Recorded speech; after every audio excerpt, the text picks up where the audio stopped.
This is a song by Ale Blakely. I encourage you to sing along if you get the feel of it. The words are, "You do not carry this all alone. You do not carry this all alone. This is way too big for you to carry this on your own. You do not carry this all alone." So I'm singing this to myself in this body, to each of us, of course, to the names that we've been writing and their families. And we're going to start to gather here. So for those of you who are up on the bridge, continue writing names, but if you're moved to come down, come closer. Come closer, in the words of Anis Mojgani, come closer, come into this. Let's be together. We're going to do a little bit of singing to start, and then we'll have some speakers. And I'm so glad that all of you are here. We need one another right now. You do not carry this all alone. No, you do not carry this all alone. This is way too big for you to carry this on your own. So you do not carry this all alone. No, you do not carry this all alone.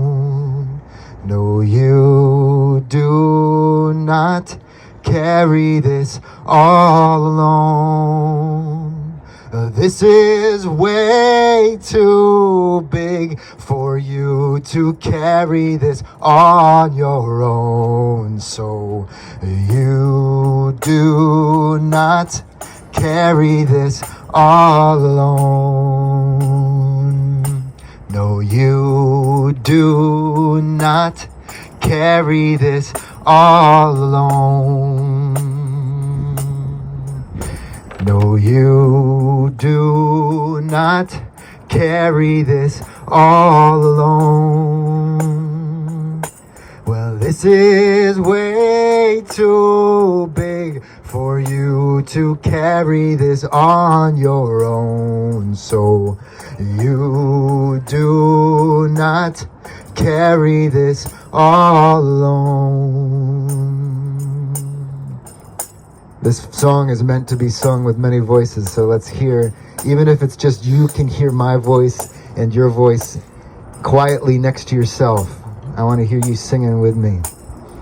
You do not carry this all alone. No, you do not carry this on your own. This is way too big for you to carry this on your own. So you do not carry this all alone. No, you do not carry this on your own.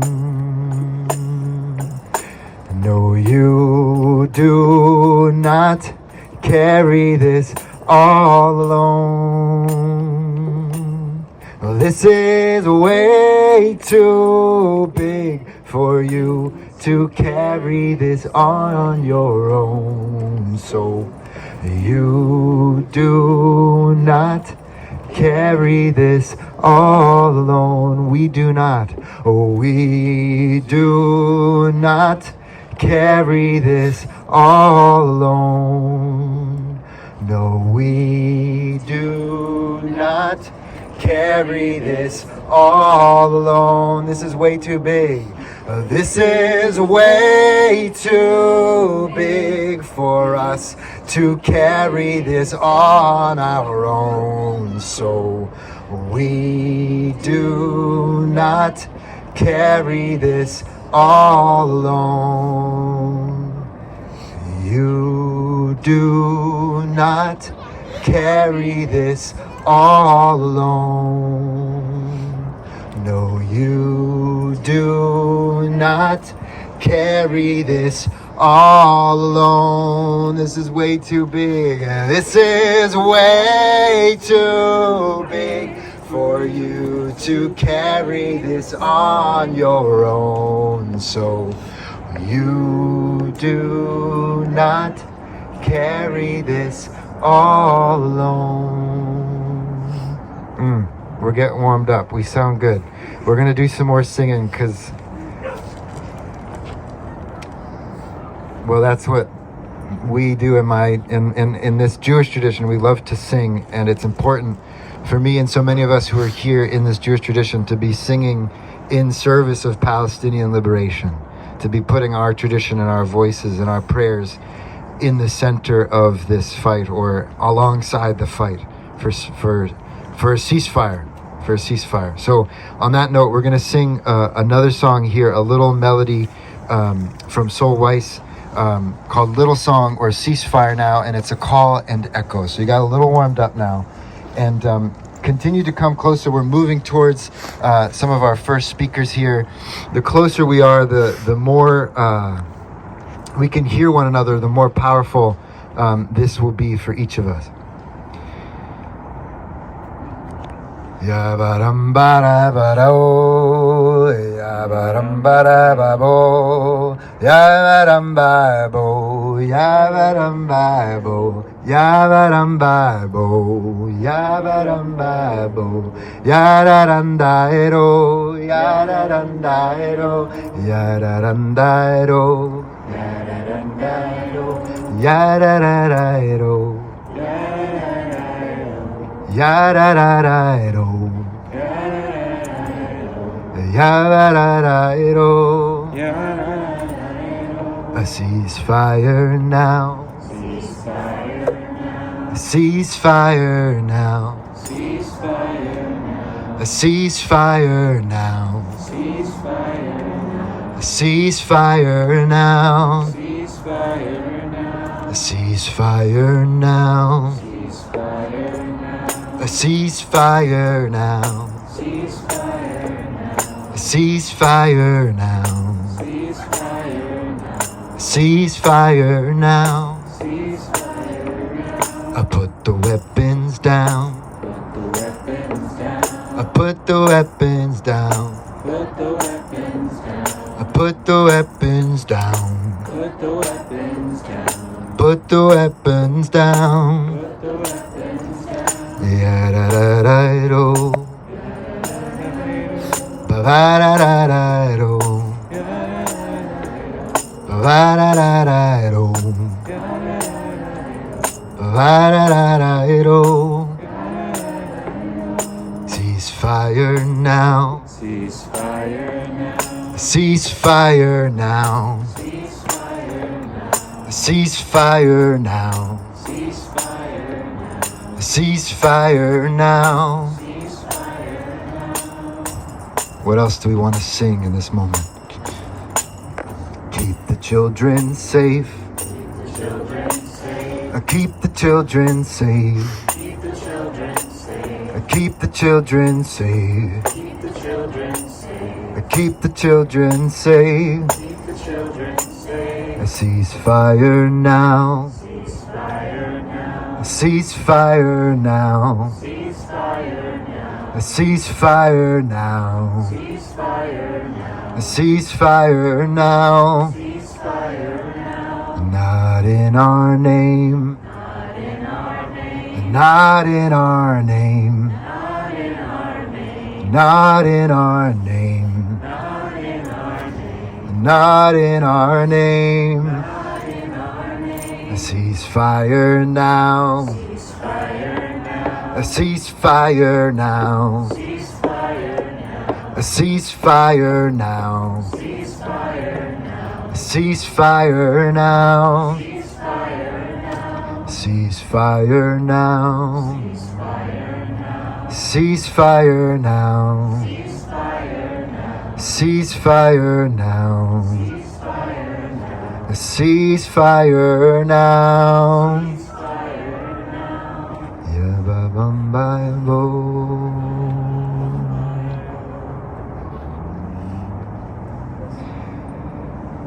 I pray for peace and liberation. I pray for peace and liberation. I pray for peace in every nation. I pray for peace in every nation. I pray for safety for all children. I pray for safety for all children. I pray for justice and love.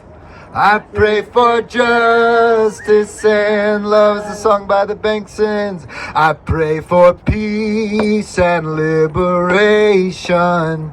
I pray for peace and liberation. I pray for peace in every nation.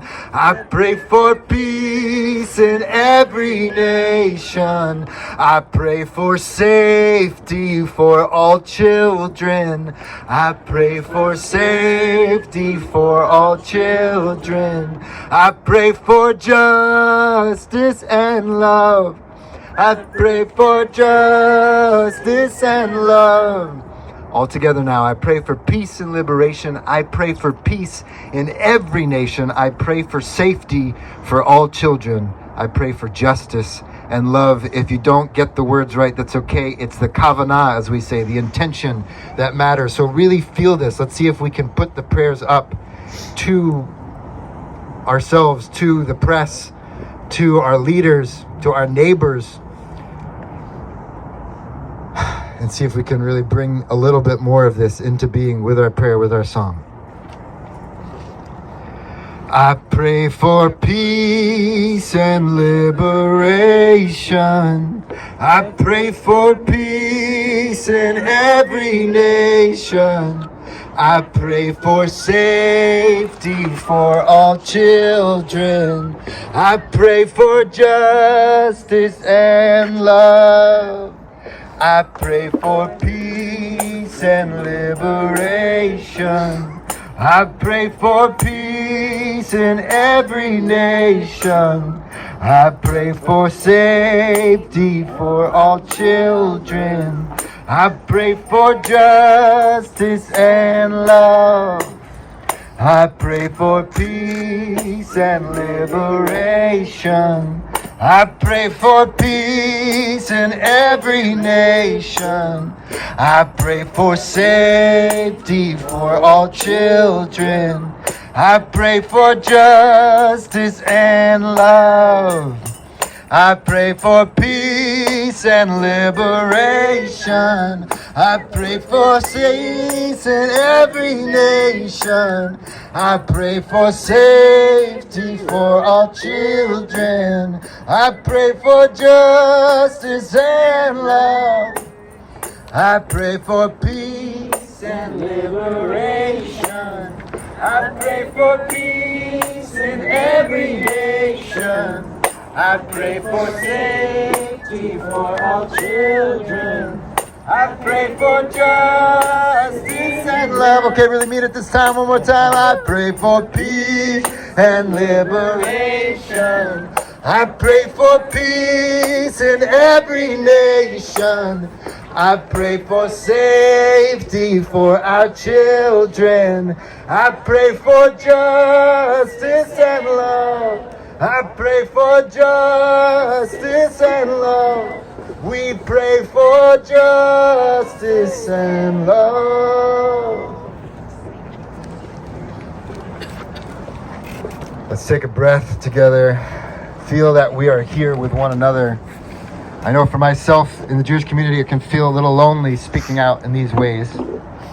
So if you are also connected Jewishly or consider yourself Jewish, thank you for being here.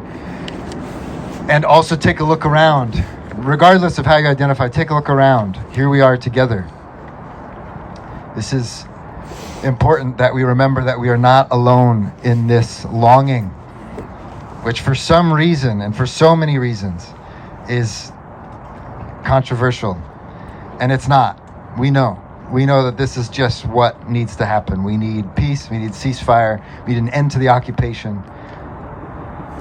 And we're going to hear from a lot of people who are going to help us understand why and many different perspectives on that. And I am so glad to introduce our MC for the day, Aaron.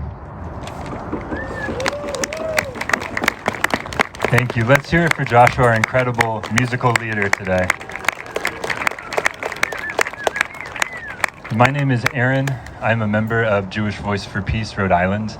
And today I have the honor of introducing the incredible speakers we have joining us. Before we begin, however, I have a statement. We are currently on Michael Van Leestan Memorial Bridge. And I have a statement here from the children of Michael Van Leestan, which was sent to us. Michael Van Leestan was about peace, humanity, and fairness. He wanted equality for all, especially when it came to basic human rights. He sought beauty and positive outcomes during difficulty and would do everything he could to bring feelings of comfort and ease to those in need. He was a wonderful father, friend, mentor, son, brother, cousin, grandfather, and uncle. His goal in life was to help people reach their goals within their own lives. Our father, in our eyes, was larger than life, and his children are so proud of the footprint he left on so many individuals and families. If he were here today, he would be working, planning, and meeting with anyone who stood for peace. May God be with us all, and as he would say, smile at someone and help as many people as you can. I would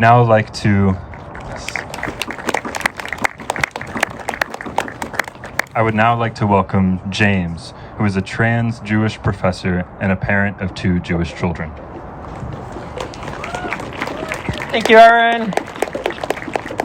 It is beautiful to see so many of you here today. My name is James Waters. I'm a member of the Jewish Voice for Peace Rhode Island. We are here today as Jewish Rhode Islanders to say, not in our name. Today is a National Families Day of Action. We stand with families across the country in solidarity with families in Gaza, where more than 11,000 people, including over 4,500 children, have been killed, and over 20,000 wounded in just over a month. Shame. Shame. Every generation of at least 60 families have been completely wiped from the civil registry in Palestine. This is genocide. Shame. Shame. 2 million people have been internally displaced. Thousands of families are being forced to evacuate their homes and walk south. There is no safe destination. And still thousands who refuse or are unable to leave their homes remain in Gaza City in great danger. Nowhere is safe. Shame. Shame. We are here to remind our representatives in Congress that we will not back down and that we will see through their pathetic push for a humanitarian pause rather than an actual end to the killing. A pause of 4 hours per day is not only a distraction, it is a dangerous example of the Israeli and United States propaganda machines using euphemisms to pretend that they are not beating the drums of war and terror. We know a Band-Aid when we see it, and we also know that there's a global mass movement calling for a ceasefire and an end to more than 75 years of Nakba. This is a catastrophe, and we, in the belly of the beast, must and will do everything in our power to end it. We need a ceasefire now, and we demand that our state and federal officials use their positions of power to uplift the voices of those they represent.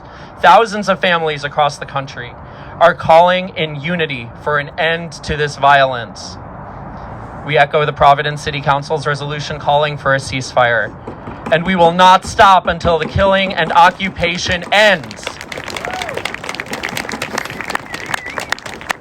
We will not let any of our representatives forget the specific roles they are playing in this genocide. Never again means never again for anyone. Today, while our Rhode Island Senator Jack Reed celebrates his birthday with his family, families in Gaza are being killed on his watch. Shame. For our small state, Senator Reid has an outsized role in Congress and in this particularly brutal moment of ethnic cleansing of Palestinian children. Jack Reid is not only chair of the Senate Armed Services Committee, a committee he has served on for over 20 years during his time in Congress. The top contributor to his most recent campaign was the large military corporation Lockheed Martin. Reid has been a vocal supporter and driving force in bringing military and naval contracts to Rhode Island. He holds an immense amount of power to call for a ceasefire and to control where our tax dollars go. But he profits from the genocide. Shame. Shame.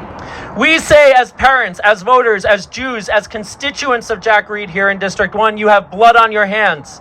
A so-called humanitarian pause, a short break between bombings, is not enough. We demand that you act immediately to urge President Biden to call for a ceasefire and to stop arming Israel once and for all.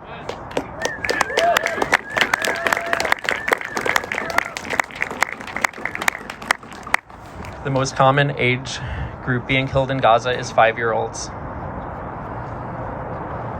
We will not be silent while we witness the intentional wiping out of a generation paid for by our tax dollars. We are demanding a ceasefire now so that the children of Palestine may live and grow up on their land in a Palestine that is free from the river to the sea.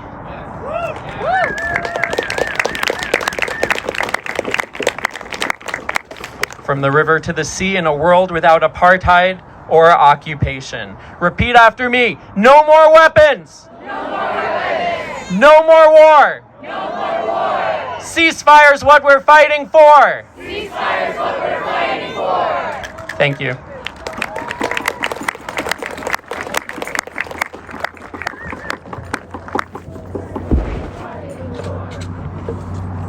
Thank you, James.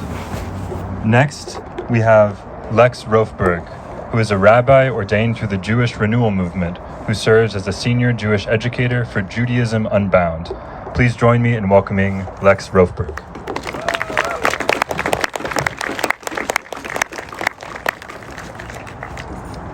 I'm going to come closer. We need to be close to one another right now. Let's sing a little again. Your part's easy. A-O-O-A. A-O. O-A. A-O. O-A. Keep that going. Lo yisagoy el goy cherem. Lo yilmedu od milchama. Lo yisagoy el goy cherem. Lo yilmedu od milchama. Eyo. O-A. Eyo. O-A. And into plowshares beat their swords. Nations shall learn war no more. And into plowshares beat their swords. Nations shall learn war no more. Ayo. O-A. Ayo. O-A. You can keep that going if you want. So these words, lo yisagoy el goy cherev, lo yumadu od milchama, they come straight out of the Bible. They come from the book of Isaiah. They're really important, and they're not very complicated. People love to talk about how complicated certain things are. Some things aren't complicated. We're calling for 2 words, ceasefire now. That's intuitive to us. It was intuitive to our ancestors thousands of years ago. And I say our ancestors, whatever your ancestry is. Because that's not a Jewishly specific truth, that's a universal truth. It's in the book of Isaiah, Lo yisagoy el goy cherev, lo yumadu od milchama. It says, Nation will not lift up sword against nation. Nation will not learn war no more. And I remember the first time I heard it growing up, because I did in fact learn that as a very small child, because we learn most of our impressionable teachings as very small children. I was taught that song, and I remember thinking, why, there's a weird verb here. Why are we saying don't learn war anymore? It's an interesting phrase, right? When we speak about war, we tend to say go to war, don't go to war, don't practice war. But it says don't learn war, don't study war. You may know the song, Study War No More. Ain't gonna study war no more. War, it turns out, is taught. War, turns out, is learned. I grew up in a set of Jewish institutions where I was taught that there were people who wanted to kill me. I was taught that I needed to live in fear, and I was taught that the way towards my safety was through support for a government across an ocean from me called the Israeli government. I was taught this with Israeli flags surrounding me in my Sunday school classroom. I was taught this with Israeli flags surrounding me at my summer camp. I was taught this with Israeli flags surrounding me in my Jewish center on a college campus. I was taught this with Israeli flags surrounding me in my Jewish youth group. I was taught that the way towards my safety was an ongoing cycle of decades and decades of occupation and oppression and war and violence.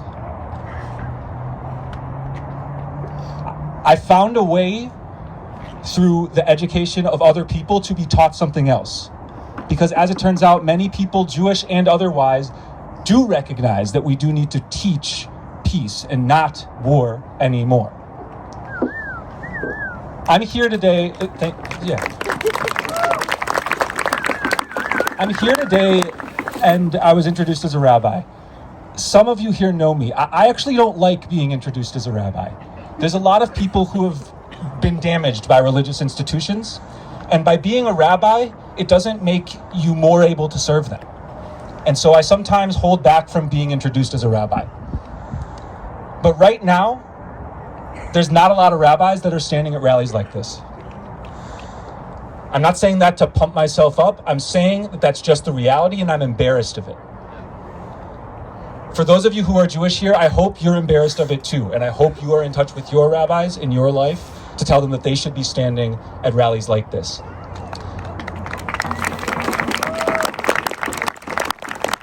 Because again, end of the day, we teach one another, always. Don't learn war anymore. It turns out that the Hebrew word yilmadu for learn war, it's actually the same letters, the same word as teach. Don't teach war anymore. Don't learn war anymore. You could read it interchangeably in the Hebrew text of that book of Isaiah. So every one of us has a role in that process. We actually, through our actions, through showing up here today, through showing up in other spaces calling for Palestinian liberation, we are able to teach pathways towards peace.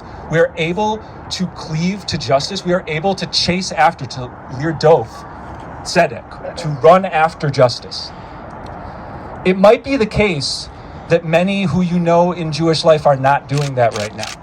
But I want it to be really clear to the Jews in this space and those who are not Jewish in this space that you are not alone, that we recognize the need for peace, that we believe our ancestral tradition calls us to actively, loudly, incessantly, urgently call for shalom, for peace. And all of us are here today to do it together because we can't do it alone.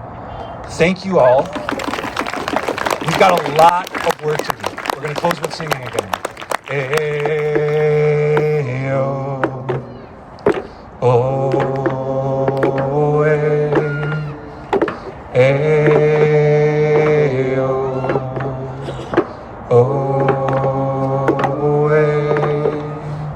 Lo yisa goy el goy cherev, lo yilmedu od milchama. Lo yisa goy el goy cherev, lo yilmedu od milchama. And into plowshares beat their swords, Nation shall learn war no more, and into plowshares beat their swords. Nation shall learn war no more. Ayo. Oh, ayo.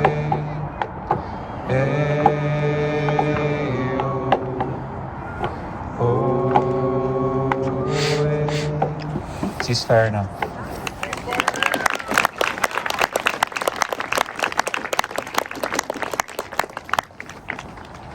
Thank you so much for those beautiful words and the beautiful song. Next, I would like to welcome Doc Aswad, who is a native of South Central Los Angeles.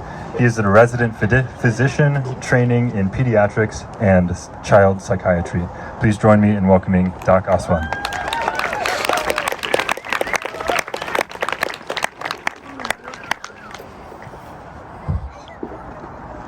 Thank you all for being here this afternoon. And as I have this phrase I say usually when I'm meeting families and patients in the hospital, which is like, it's so lovely to meet you. It's lovely to see you. It's lovely to be here with you. But I hate that we're gathering and we're here under these circumstances. And all to say, though, I am still pleased to just be in solidarity and community with all of your faces, all of your hearts, all of your voices today. As you heard it said, my name is Wyvern Aswad. I go by Doc. I am a native of South Central Los Angeles, and I am here in Rhode Island as a resident physician in pediatrics and child psychiatry and practitioner of public health. And now you heard in all of those things, the stuff that I do, but you didn't hear me say a mathematician, economist, or anything to that end. But this is America, so we have to talk about cost. I want to talk today about what this war, what this genocide has cost all of humanity. In the United States, life expectancy for the wealthiest and the whitest of us is 88 years. And for those who aren't sort of constricted to those confines, life expectancy is still 77 years. In Gaza, since the bombardment and war began, our most recent counts have said that 4,237 children have been killed, murdered. And the median age of those children is 5 years old. So if we do a little math, that means that, let's think about it. Should those children have been afforded just the sheer absolute luck of random chance of being born in the United States, on average, they would have lived to be about 77 years. And if they'd been born wealthy and white, they would have been 88 years.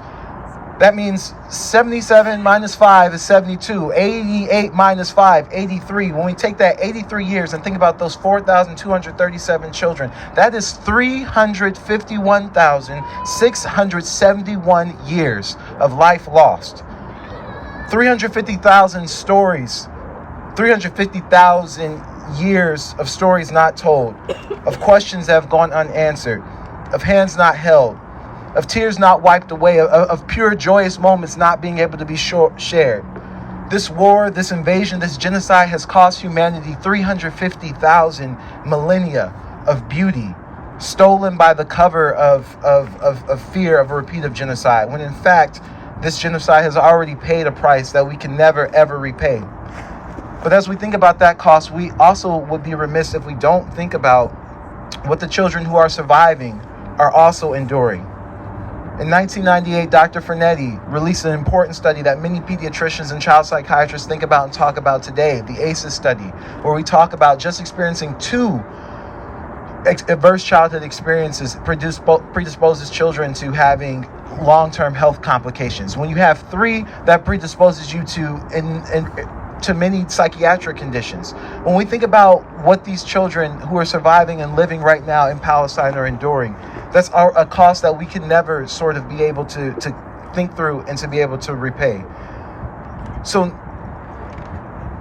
as we stand here today advocating for a ceasefire, we don't do it we do it because of the staggering costs from which we can never recover. We advocate too because not only do we need the time, not only do the people of Palestine need the time to collectively mourn and gather ourselves and to think about that loss, but we also think about the loss of what trauma is doing and will continue to do to these young people. We advocate for ceasefire because, as we say in my tradition of the social gospel, that life is meant to be lived and to be done so abundantly. We know that all of creation is groaning in anticipation of what we do next. So we are here today advocating for a ceasefire, advocating for an end of oppression, advocating so that freedom may ring from the river to the sea, continuously. Thank you all.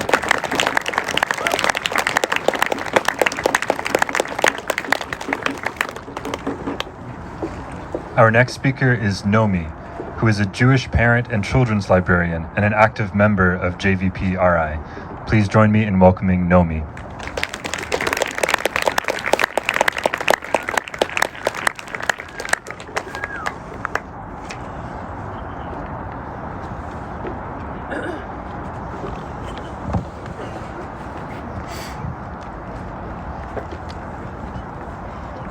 Thank you. I'm here as a parent who can't stand by and watch this genocide. I can't stand by and watch this genocide against Palestinians be carried out in my name while our politicians continue to fund and support it, and seemingly nobody tries to stop it. As we've heard, nearly half of the 11,000 Palestinians killed so far are children. I believe that every single person around the world should be screaming in the streets for a ceasefire now and a free Palestine. And I need to be able to tell my child that I and many others resisted and spoke out against this genocide. In addition to being a parent, I've spent decades working in libraries, and I can say with certainty, as much as they are places for learning, they are also places for unlearning.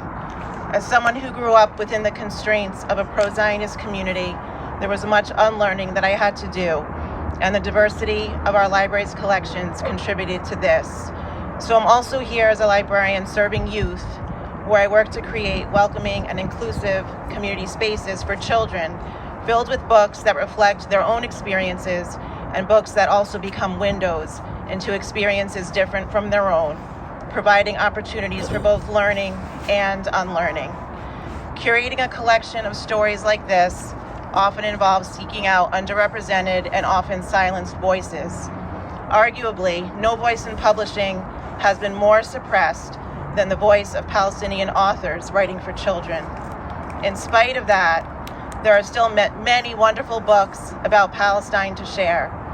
Sharing the stories of Palestinian children with our children works to build empathy, raise social consciousness, and build solidarity among shared struggles that are organized around resisting bigotry and repression of all types.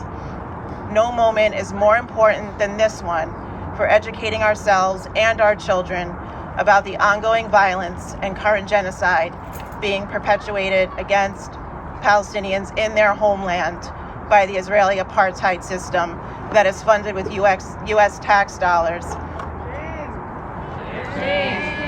The book Salim Soccer Ball, A Story of Palestinian Resilience, written by Tala El Famawi and illustrated by Naveen Abu Salim, is a great place to start. In spite of this horrific moment we are in, I want to end by reading you a hopeful passage from this story. Despite what we lose, our spirit brightly burns. All that was taken from us will surely return. This land is giving and its people steadfast. No amount of barbed wire rules our future or past. With the love of our neighbors and the help of our friends, our courage and laughter will see no end. Thank you.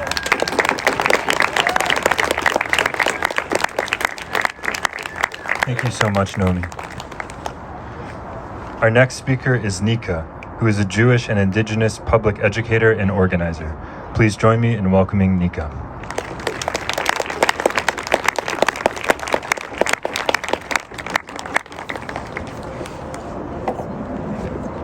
Hello, everyone. My full name is Niktaha Salome Salazar, and I am here today as a Jewish person as an indigenous person to this continent of the Apache and Mexica tribes, as a mother and as a teacher.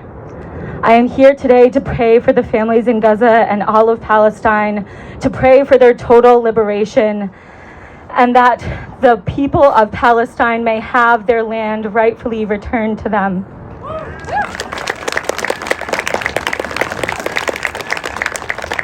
That the indigenous people of that land and of land across the world be sovereign over their ancestral home.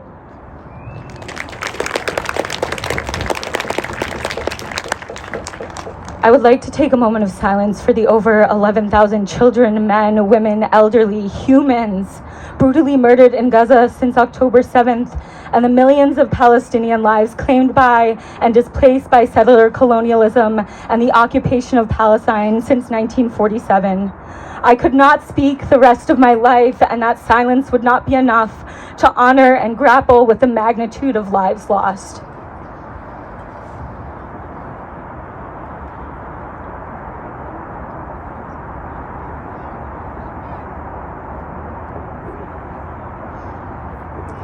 I am a public school teacher in Central Falls. Many of my students and their families are indigenous people and immigrants from Central and South America who fled untenable conditions there, in many cases created by U.S. foreign policy and involvement, which so often seeks to destroy indigenous life because the presence of indigenous life, the idea that we are still here after they fought so hard to destroy us, is in direct opposition to the goals of settler colonialism.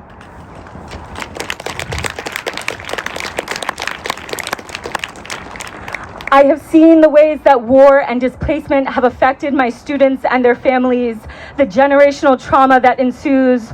Trauma fundamentally changes our brain chemistry, our DNA, and Maslow's hierarchy of needs shows that in a space devoid of safety, we cannot learn. I often say to my students, even before my duty to teach you, my number one job is to keep you safe. I think in this moment about all the teachers who have been rendered incapable of fulfilling this sacred duty. You cannot teach, children cannot learn in a place that is devoid of safety. You cannot teach and children cannot learn when all you can hear are indiscriminate bombs going off and all you see is death and destruction, your school burning down, your home destroyed. There is no safety. There is an entire generation of Palestinian youth being denied their right to an education because of this war, whose only crime is being born Palestinian.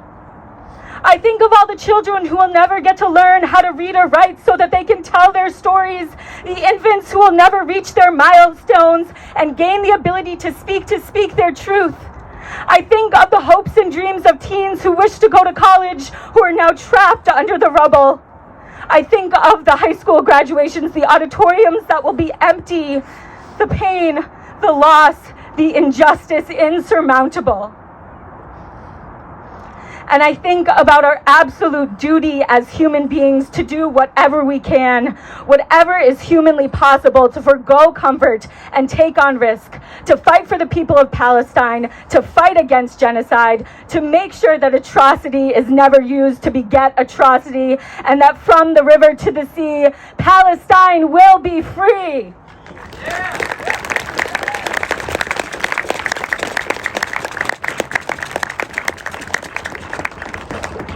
As a Jewish person of mixed race, indigenous identity, these words do not scare me, they fill me with hope.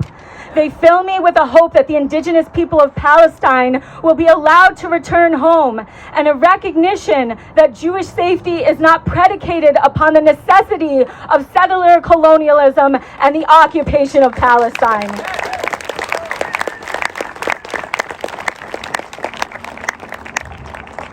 I was approached last night by a group of Zionist Jews who systematically argued and devalued the life of every person in Gaza, claiming that they were all terrorists and that in order for Jewish people to be safe, all the people of Gaza must be killed. Shame! Shame! This is the language of genocide. I unequivocally reject this rhetoric. Palestinians do not and cannot continue to die in the name of Jewish safety, not in my name, not in our names, not in our names, not in our names. Not in our names! And on your birthday, Genocide Jack Reed, I call upon you to demand an immediate ceasefire such that the civilians of Palestine can be protected. I call upon every elected official in our nation and the world to use their voice and their position of power to speak to justice. Ceasefire now! Ceasefire now! Ceasefire now! Pauses are not enough. Ceasefire now. Thank you.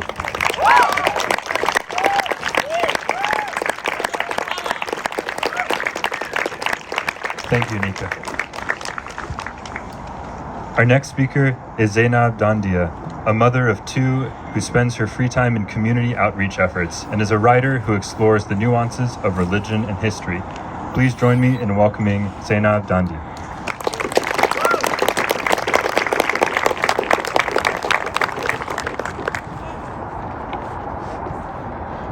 Assalamu alaikum, shalom, and may peace and blessings be upon each and every one of you here today. I would firstly like to thank the Jewish Voice for Peace, and especially Mimi in particular, for inviting me here today. I'll be honest, I had my reservations. I'm not Israeli, I'm not Palestinian. I don't have the faintest idea what it's like to live under siege, to have to prove my worth to the world day after day, to hold up the limbs and decapitated heads of my children, my mourning becoming a spectacle for the world to see. I have no idea.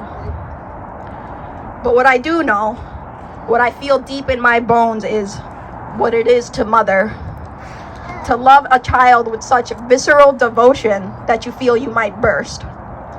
And it is because of this that I, like all of you, like all mothers, like all fathers and all caregivers, know that there really is no such thing as other children. The children of Palestine are no different than the children of Israel, America, or even your children and my children. And yet here they are being robbed of their childhoods while I'm struggling in my comfortable home. They're being operated on without anesthesia, being deemed WCNSF, wounded children, no surviving family, while I'm lamenting the fact that my children were up till midnight last night. I said it would be a miracle if I managed to find the time to write this speech. Privilege galore. While the Palestinians find it a miracle to just live another day. But they are not other people's children. This, believe it or not, is actually happening in our very own backyard with our money. From a big White House which supposedly represents peace. So we must fight on. We must fight on. We must swim against the current as we sing the song of liberation that is free, free Palestine. Because none of us, and I mean none of us, can be free until we all are free. We cannot talk about liberation in the United States without talking about Sudan, without talking about Syria, without talking about Palestine.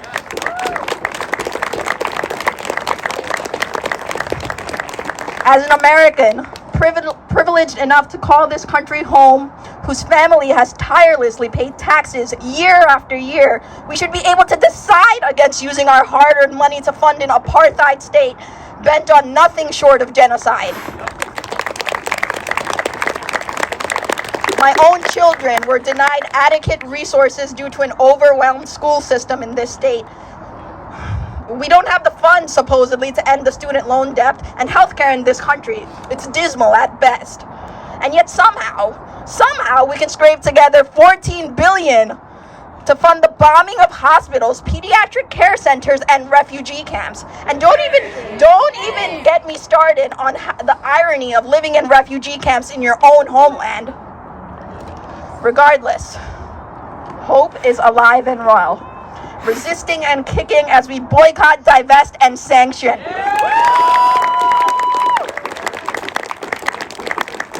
As we expose the lies of the media on our own personal accounts, whether we have 2 followers or 200,000 followers. And you know that it's working. You know it's working when you see legislation being passed in areas to ban BDS. When, as of yesterday, universities like Columbia suspended the Students for Justice in Palestine and the Jewish Voice for Peace. Those who try to sway us towards neutrality or silence in the face of oppression only wish to chain our hearts towards the sidewalk, but rest assured we know how to reach the freeway.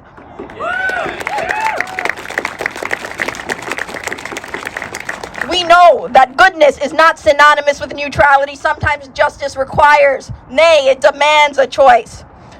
The selective recognition of the media and public in painting this false narrative of fighting only terrorists has become weaponized to perpetuate a system-supported propaganda that effectively ignores the 75 years of colonial oppression faced by the Palestinians. 75 years, whole lives, right under our noses. Noam Chomsky called this the manufactured consent, forcing the public to believe a simplified reality very far from the truth. And because, unfortunately, the public and our own government often needs to be reminded, criticism of Israel's human rights violations is not anti-Semitic the same way criticism of Saudi Arabia is not Islamophobic.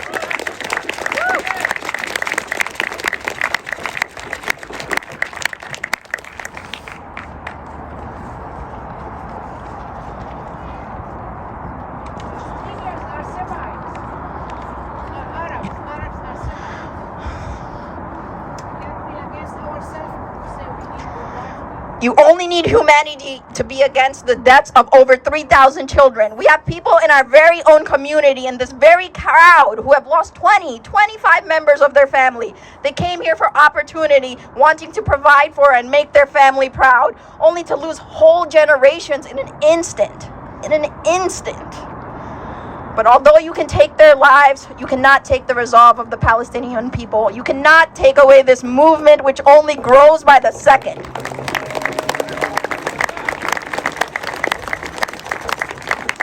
And I know when our bodies are returned to dust, when we meet our brothers and sisters who were taken from us far too soon, the generations before and after us will know and remember.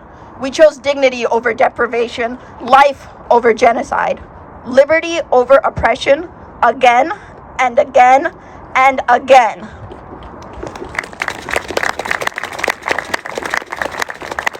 I would like to end with a message. A message to the mother in Palestine who nurses her infant all day and night, despite only having had sips of water all week. The mother who loudly sings to her young children to divert them from the deafening bombs. The mother who couldn't bear to wash her hands after her children were murdered because their blood was all that she had left of them. I'm sorry. I'm sorry that we as a world failed you, that you had to prove unavailingly so that your children had value equivalent to theirs. I'm sorry. But I know sorry is not enough. So if you all take away something from the speech of this sleep-deprived mom of two, let it be this. 2 words. Only 2 words. Don't flinch. Speak up and remember that fearful silence serves no one but the oppressor. Speak up at work, on campus, at the dinner table. Speak up and resist. Resist with every fiber of your being. Even you who just worked a 12-hour shift on nothing but energy drinks. Even you who stays up all night with crying children thinking you have nothing left to give. Even you, especially you. In the words of South African apartheid hero Nelson Mandela, it is in your hands to make a better world for all who live in it. Thank you so much.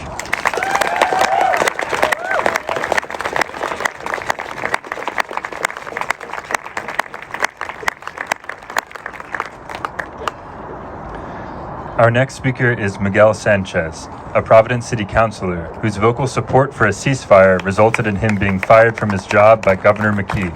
Please join me in welcoming Miguel Sanchez.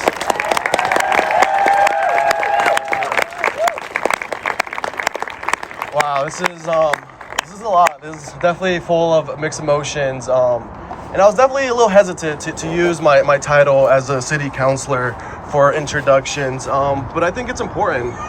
I don't see any other elected officials here. Please raise your hand if I'm wrong. But that's something that I've gotten quite a bit the past few days. Oh, you're a city councilor. What are you talking about on this issue? And that's where I push back immediately. I think everyone on this planet has a role to play. We all have different roles, but as an elected official, shout out to the people of Ward 6 for putting me in this position.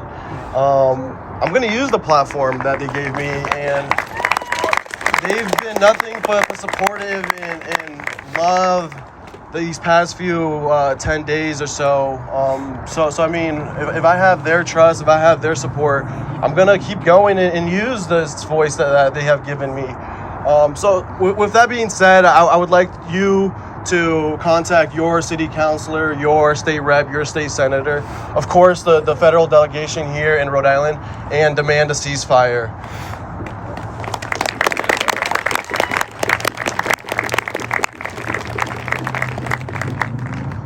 And I would be remiss if I didn't give a shout out to my colleagues on the Providence City Council. We were one of the first legislative bodies in the country to demand a ceasefire from our delegation and President Biden.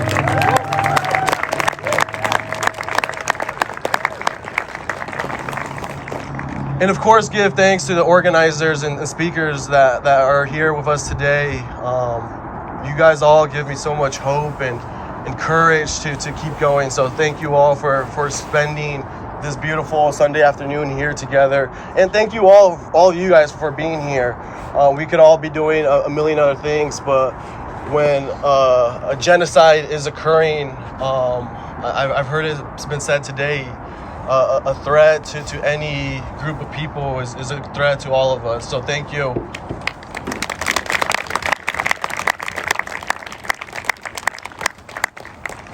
And in the sense of my personal story, me being fired from my day job, I definitely thought about it for a few days before reacting. I didn't know exactly what to do with this moment, with this attention. But after speaking to a lot of supporters, a lot of family, I mean, we all kind of agreed, me personally as well. I mean, I'm going to use this attention to keep speaking on what I think is right, on demanding a ceasefire, demanding the end to the genocide of the people of Palestine. We all deserve to live in a free and just world. And until we all have that right, it's on our responsibility to keep demanding that from these leaders or powerful forces that we have in this world. Yeah.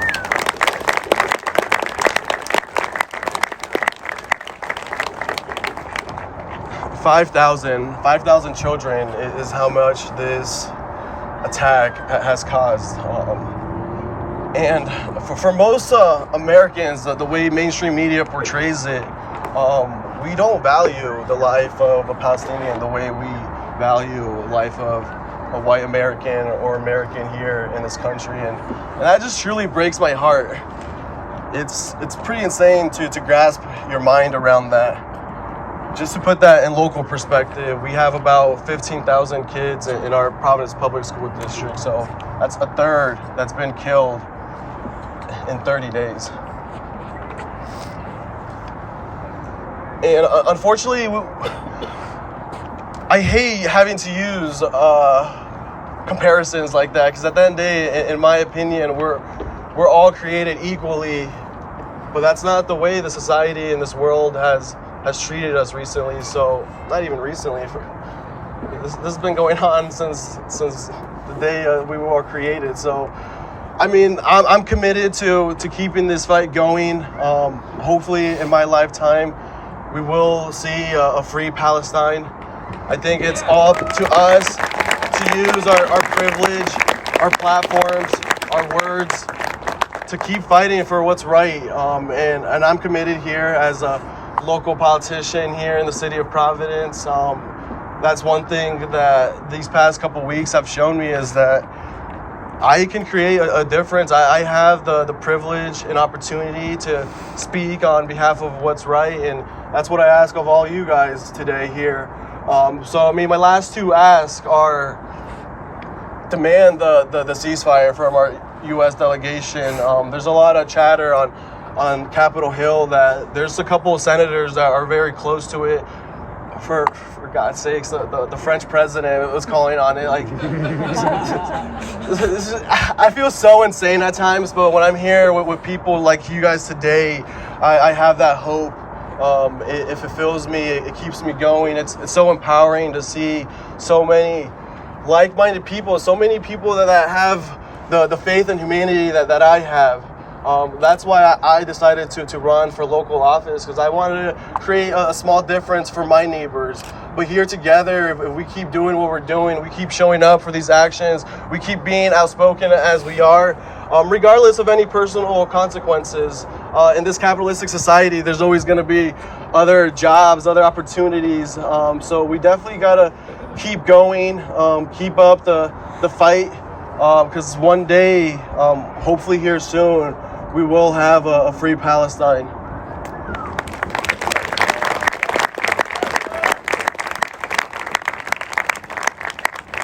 And then just my last and final ask, and this is what I tell anyone where I'm speaking to a group of people, and it's extra fitting today while we are here for this action for families and children. There's a lot of kids in our communities, especially here in Providence, that don't have the opportunities and resources that some of us have had. I had a lot of people that believed in me growing up. My mom was always there. And unfortunately, a lot of our youth don't have that. So if you do have the time or moment to do something extra for youth in your community, please do it. And sometimes that's all kids in our communities need, is that one extra person to say they believe in them and to offer their assistance. So that being said, thank you all so much. I know sometimes politicians ramble on. Hopefully I didn't do it too much today, but keep it up. This doesn't end today. This does not end until we live in a world where the people of Palestine are free. Thank you.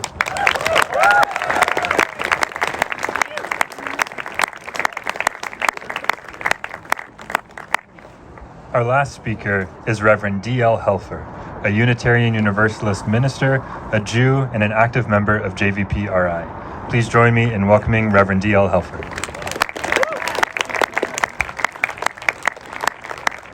So I am the last thing standing between you and raising our voices in song together. I'm the last thing standing between you and raising our voices in song together. So I'll be fairly brief. I want to tell you about something. I want to raise an idea to you.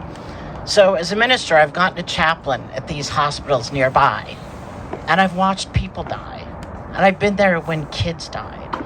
And I've seen the grief, the unbelievable grief of parents trying to get through the world in which their kid did not survive. And I've been multiplying that in my head by 5,000. The kids that died needlessly for no reason other than cruelty, for profit, for whatever reason you want to name it, for no good reason. And I think about the hospitals that are left, the hospitals functioning without anesthesia, without pain medicine, without proper lighting. And what I know is that's unacceptable. There's no world in which that's okay. And so I look at that and I come back to faith and I ask, what is my faith? As you, and as a Jew, tell me. And as I look at all of you, I recognize that we're so many faiths here. Right, there's Muslim faiths. There's probably people who are not practicing anything. But I know that there is no faith that at its core, forget Netanyahu's interpretation, which is mad, there's no faith that would tell you that a genocide is okay. There's no faith that accepts that the killing of other innocents is okay. And that is why we are telling Senator Jack Reed, cease fire now. Cease fire now. Cease fire now. Thank you.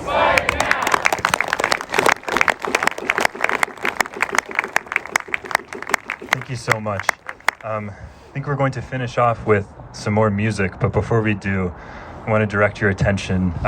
Behind you all on the bridge are a series of posters with the names of the children who have been killed in Palestine in the last 30 days. If you feel so moved, you can find a JVP member who can give you the name of one such child, and you can write them on the poster as our memorial today. I'll now hand it over to Joshua for our music. I'm going to stand over here to support your eyes. Who's feeling less despair than when you got here? Who's feeling more because of the sobering truth of so much of what's been spoken? Yeah. I'm also curious, who's Jewish here? Wow, look around. Not in our name, right? Who's an active member? Who's a member of JVP? If you put your hand down just now and you want to stay involved and get more involved, find one of us or go online and join us. They say that 3.5% of a population of a movement is all that's needed to shift. About 600 to 700 of us, Jews in Rhode Island, is what that would take. I think we can do that. And that's what it's going to take to move Jack Reed, because my father was born in Germany to Holocaust survivors, and supposedly what's happening is in my name. Supposedly what's happening is to say never again, and we say not in our name. Not in our name. Ya-da-dum-da-do, ya-da-dum-da-do, ya-da-da-da-do. Ya-da-da-da-do. Ya-ba-da-da-da-do. And not in our name. And not in our name. And not in our name. And not in our name. A ceasefire now. A ceasefire now. A ceasefire now. A ceasefire now. Put the weapons down. Put the weapons down. Put the weapons down. Put the weapons down. Not in our name.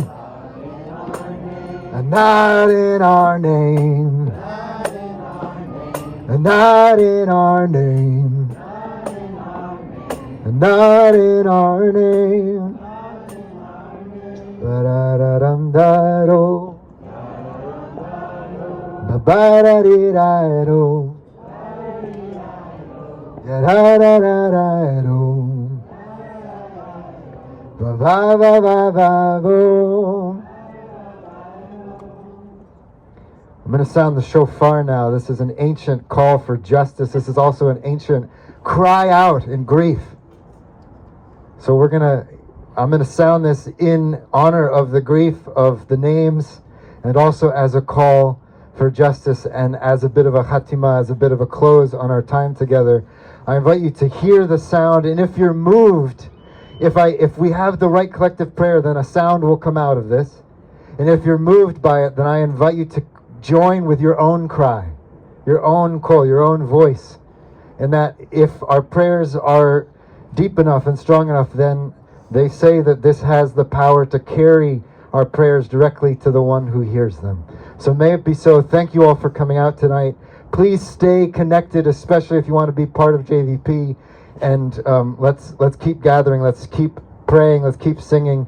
Let's keep calling Genocide Jack Reed. What a name he just got for his birthday today, huh?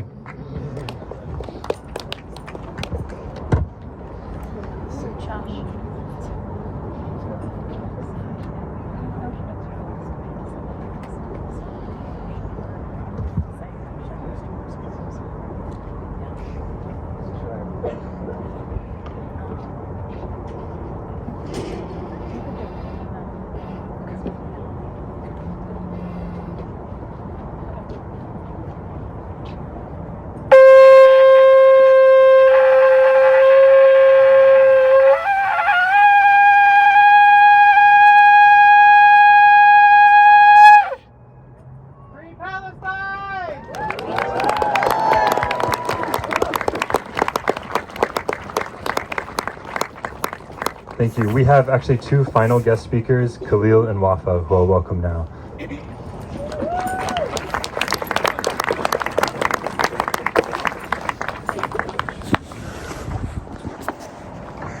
Hi, everyone. I just met Khaleed. I never met him in my life, but I feel he's like my son. No, seriously, my son is 26 years old. I wish he can be here with me, but my name is Waffa Freij. I was sick all weekend in bed, and when I found out that there is an event by JVP, I said I have to come and at least watch you guys. Thank you so much for doing this. I'm going to be really quick. I am a Palestinian American woman. I am proud of being Palestinian.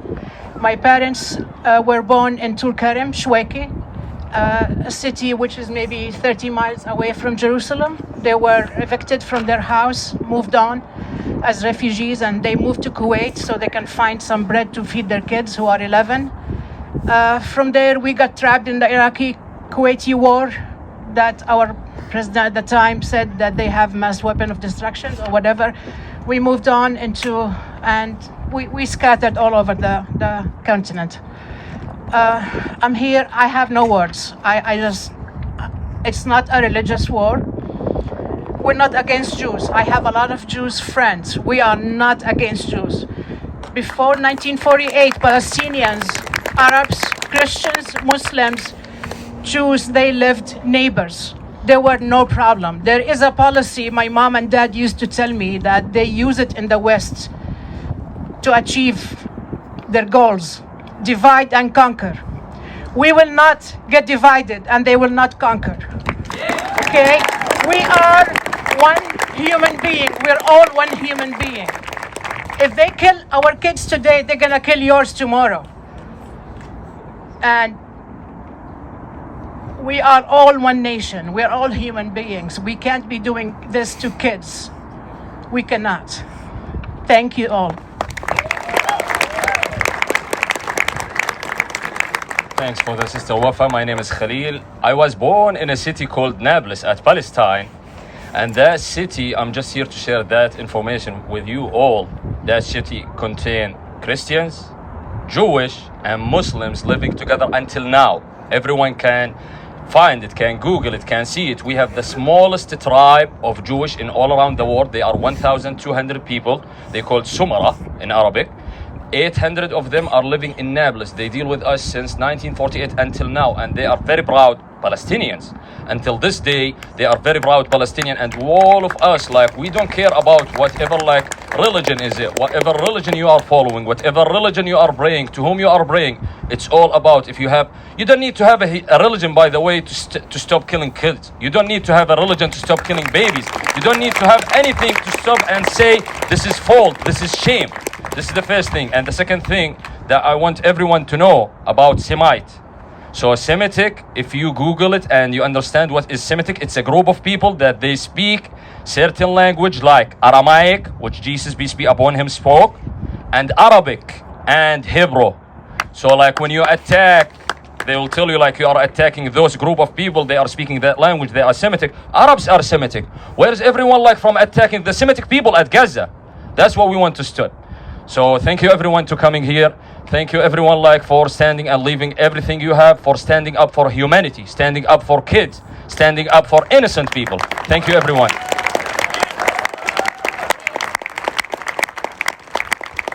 No more weapons, no more war. Ceasefire's what we're fighting for. No more weapons, no more war. Ceasefire's what we're fighting for. No more weapons, no more war. Ceasefire's what we're fighting for. From the river to the sea, Palestine will be free. From the river to the sea, Palestine will be free. From the river to the sea, Palestine will be free. From the river to the sea, Palestine will be free. From the river to the sea, Palestine will be free. From the river to the sea, Palestine will be free. From the river to the sea. Palestine will be free. Thank you all so much for coming out today.